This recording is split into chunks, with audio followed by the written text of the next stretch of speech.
What is up, the world of the living? My name is LXP. Welcome back to this. Did it not detect this? It didn't. Alright. But something actually did before the last episode is added that skull to this little bit up here. Something I did not do last episode is kind of concentrate your attention on it. Didn't really call attention to it, it was just like, yeah, there's a skull now. I mean, I was trying to come up with insignia of sorts, and this looks really nice. Or at least it did until somebody decided to add... I mean, seriously. Welcome back to...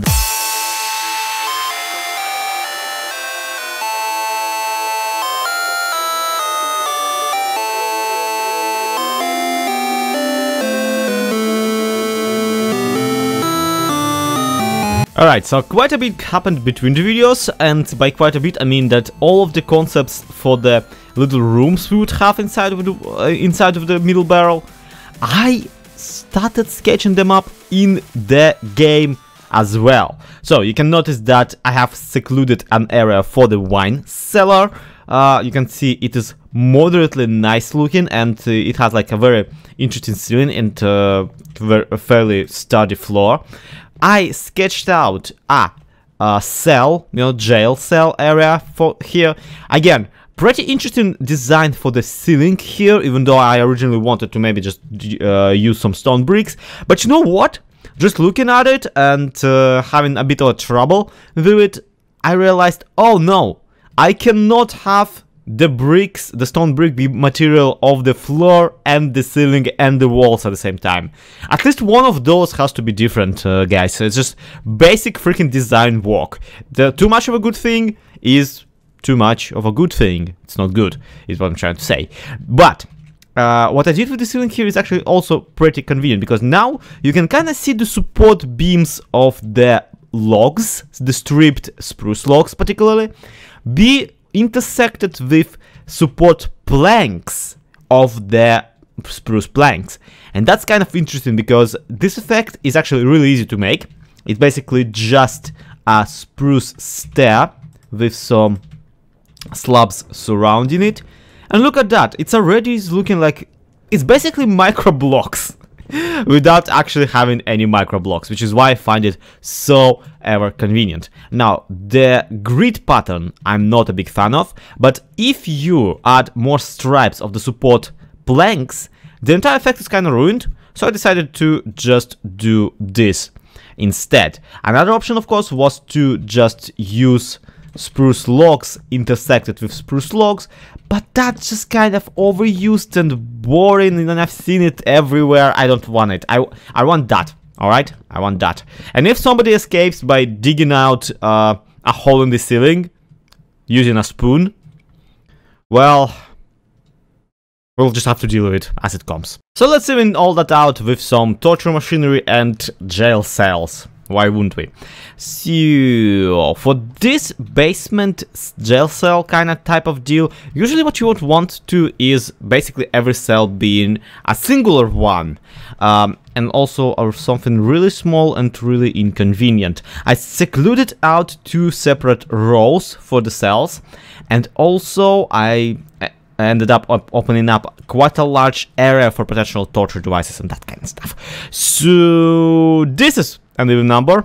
That's kind of unfortunate. This is an even number too, but I swear we'll find a way to deal with it. It's not that big of a deal. As for jail cells themselves, I have not yet measured it as nicely, but in a perfect world I would want them to be like 3 wide or something like that, because that leaves you just enough space to actually be able to do something with the interior, quote-unquote interior for freaking jail cells, like a good one, and at the same time to have it still claustrophobic, still be very shoddy and very, very inconvenient. Now, can we maybe make this 1 block wider, just, you know, for the giggles of it, or will that be an actual problem? It actually will not. It actually will not. Yeah, this is something I was kind of afraid of. Kind of, moderately. somewhat. I'm talking, of course, of the ceilings being way too high. Now, whenever you build in a dungeon, usually what you want is the claustrophobic feel. The feel that, oh crap, everything's too tight. There's like blood on walls, and there's like dead people everywhere. Ew. But because I'm such a nice builder, turns out, I kind of made this area way too pleasant to to be able to make it moderately spooky. Even adding the iron bars, which by the way help a lot with the ambience. Don't get me wrong, iron bars are a lifesaver in this particular endeavor. It still doesn't look kind of fitting, or not, or the way I want it to. It's kind of not cheesy enough almost. I guess if I add some cobwebs, it will instantly get like into the spooky territory. But before that, at the same time, before I go get some from the nearby abandoned mine I found way back in episode 2. Let me try something else. What if we don't necessarily do much with the cells themselves, don't lower the ceilings yet, but do just this little bit. I don't know why I'm doing this stupid noise. No one finds that good or funny. What I'm trying to say is, this is better. This is actually much better. And now that I think about it, it does potentially add some space for us to make a little redstone system, kind of lowering and raising the gate of it. No, that double piston extenders, I don't want to do that. So it's kind of spooky. I mean, on some basic spookiness level, you know, excluding this lightning glitch that is happening up there. Yeah, let's not talk about that. With the lights off, it really does have some, you know, creepiness atmosphere to it, but alas, there's just not much that communicates that this cage is actually meant to be holding someone. This is, however, already recognized by my personal brain. Ah, shucks, not this again. I said, Bunny, hop me out. Bunny, hop me out, you... Come on. Alright, that's cool. That's amazing. Great. I'm stuck in my own dungeon. There you go. That's better. But yeah, my dumb brain already is moderately recognizing this as a dungeon situation. Just not yet necessarily a spooky one, or even a haunted one, or whatever. Just gotta add little toilets for every single person. Gotta add maybe desks and places for the prisoners to sleep, because that way your brain will think, ooh, someone was actually held back here at one point. Basically, what I'm trying to say, somehow, to create a feel of people who died here, you first have to create a feel of people who lived here. Does that make sense? It probably does. I don't know. And you know what? Thank Jeb for the new trapdoors for like every type of wood. This is so much better than the old oak ones for, you know, basically prison cells and little barracks when people supposedly slept at one point. You know what? This is so cool. I can actually even potentially grab some wool and make a pillow for it out of a carpet or something like that. You know, that type of deal that people used to do back when the trapdoors went, I think. One problem with what I'm trying... No, don't place... it doesn't matter that they are prisoners, Loy. Don't place a bed right next to the supposed toilet. It's just not well, not good, alright? But yeah, check this one out. One problem, though, with having the double cell right like this, it's that there isn't really a reason for them to not get out of jail. Check this one out. Whee! Oh wait, is this 2 blocks tall? Can you actually make that jump? Well, frankly, if you can, then you probably deserve to be out of prison or something. Yeah, this stair will probably prevent you from actually falling out. But you can get yourself stuck up there and be like, hey gods, Can I like have an axe, please? This plank is really bothering me. Okay. Next step, cobwebs. Step after that, monsters. And we'll see what this gets us. And yes, I did just attempt to right-click this iron bar closed. That is not how Minecraft works, Sloy. This is how none of the Minecraft works. And so because we're not savages, I really will chill out for some pillows for the prisoners, for the, you know, for the beds. Only 3 though, the rest can kinda sleep, I guess, with their neck hurting in the morning. And one will even have a little plate with some actual food in it, believe it or not. Not even a poisonous potato, mind you. A carrot. Yeah, that's how cool I am as a prison warden. Wi-Fi password is guest 123. And there's another happy customer. Or, you know, what remains of him. Oh yeah, I would like to do something with poisonous spiders sometimes later into the season. Thanks for reminding me that random abandoned mineshaft I found basically underneath my base. Hi, yeah, which part of later into the season did you not understand? Okay, you. Yeah, you, with the ice and whatnot. Get in. Get in. Yes, very impressive. Can you, like, go into the room I actually prepared for you? Now you're just trying to annoy me, aren't you? Ow!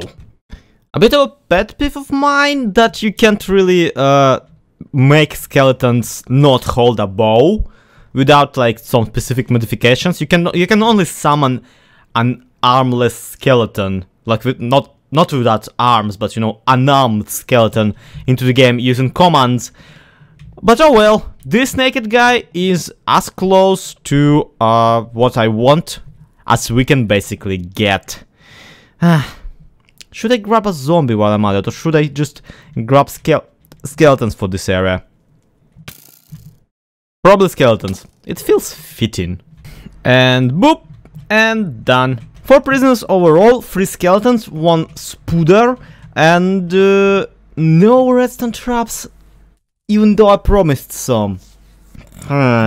Shall we finally take advantage of that free space area I cleared up behind the walls? I'm thinking so. So, shopping list. Several sticky pistons, couple of potentially skeletons, or maybe baby zombies or that or whatnot. Maybe a guillotine, maybe the gallows or something like that in here. Yeah, guys. What? Do you think this is just a very inexpensive motel here? No, you'll have to participate. Boink. Badink. Ta-da! It's that thing, you know? The one you get put for misbehaving. After which everybody can come around and slap your buttocks without having any consequences to it. What? You thought it was for something else? Nope, that's basically its historical purpose. Well, I added some additional details, some more bloody than others.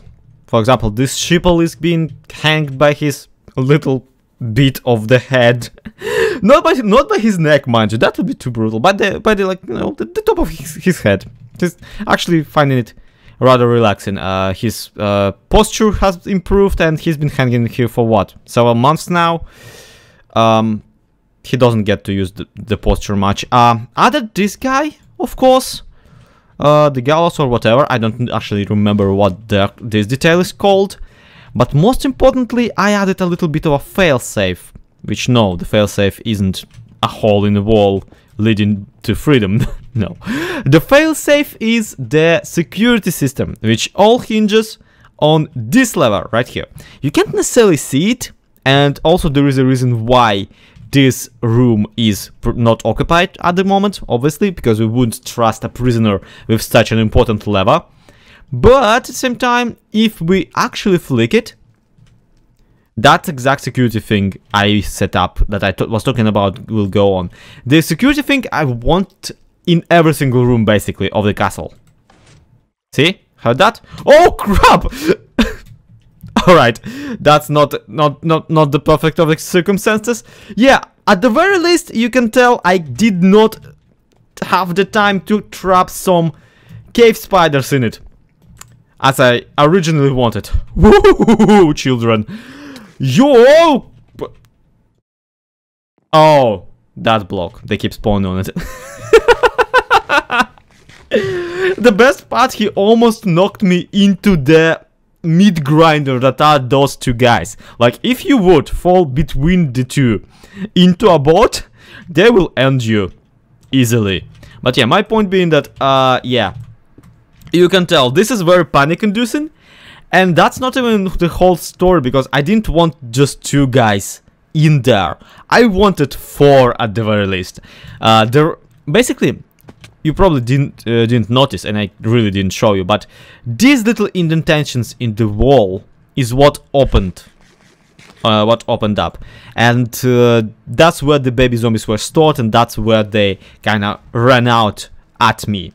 Did not set up the cells in themselves to open up, but whatever. It's not like I want to sacrifice any of my precious prisoners. And it really, they're unarmed skeletons with default boss. They won't really do much damage on the invaders. Now, baby zombies who run at top speed with swords, that's something to be reckoned with. The thing, though, is that of course you would be slow. That's all fun and dandy. Who would be an idiot that would single-handedly pull this lever in your castle, expecting to be trapped already? And the answer is, I have no idea, but the truth is this lever is just a temporary solution. This lever here is just for the testing purposes and to kind of preoccupy redstone for now, to kind of just route the redstone somewhere anyway. The goal is actually for me to eventually have several traps rigged up in several rooms, and ultimately I want to be able to, when the invaders come, to just sneak out from their attack into one of my secret entrances, drop down into the catacombs under the castle. Hello, skeleton. Wow, you're a hasty one when it comes to it. Yeah, sneak out, drop down into the catacombs and have a control room in it, in which you have to, I would want to have basically a set of levers, each controlling a trap in a particular room. So a lever controlling the trap in here, a lever controlling the trap in the upper levels, a lever to unleash the cave spiders here in the vine cellar room, all that kind of stuff. And once the invaders come, I want to just kind of drop down into that room and be like, boop, boop, boop, boop, boop, boop. Every trap opens up, castle instantly filled with baby zombies, cave spiders, every single danger known to man. And whoever will come to haunt me will eventually be dead. Eventually. They will get to them, is what I'm trying to say. Now, the problem is, of course, that these traps would be incredibly hard to set up. Which is why I don't want to have just a single lever to pull, which I would like, and every single thing is coming out. No, that would be a little bit too wasteful, because, like, imagine if the invaders are killed by the cave spiders already, why would I waste any other trap on them, right? But at the same time, it would also help to have the levers still up, just in case I myself am trapped in one of these rooms and I need to somehow get rid of the invaders quick, because I would know where the zombies would come out at them. They wouldn't know, and that would be a tactical advantage. But yeah, one way or another, I'm now due to reset this trap in particular. You can see this is very simple redstone here, and at the same time I'm now to spawn more baby zombies into the vault, which is something I know how to automate, maybe tiny bit later. But for now, that's gonna be it for today. Guys, do let me know if you have any ideas for this dungeon of mine. And thank you, everybody, once again so much for watching. This has been ZloXP. This has been Decidedly Vanilla. To be continued. Have a good one. Bye bye.